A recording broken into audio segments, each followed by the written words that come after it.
Ada sebuah resort dekat Batang Kali ni. Dia siap ada laman buku yang bila korang masuk boleh baca buku macam ni. Dan view dia siap korang boleh nampak Gunung Ganang. Memang terbaik. Jadi ni yang aku nak cerita antara fasiliti dan kemudahan yang ada di 82 Rening. Dekat sini ada taman permainan untuk anak-anak bermain. Lepas tu ada 3 jenis villa ni yang betul-betul menghadap pool dalam hutan ni.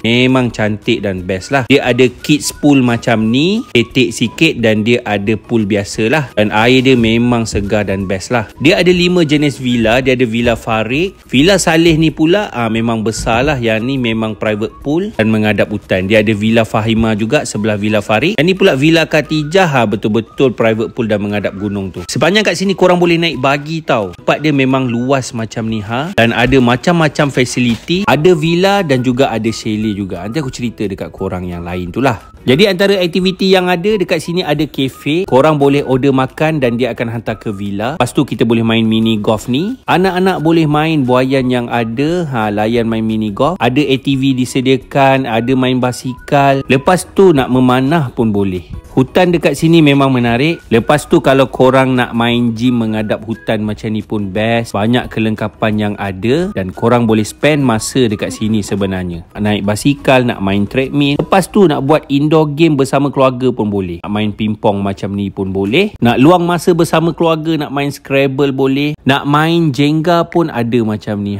Boleh lah anak-anak main. Dan macam-macam lagi aktiviti indoor yang kita boleh buat bersama keluarga. Bukan tu sahaja. Permainan tradisional macam congkak ni pun disediakan. Jalan dia pun mesra OKU.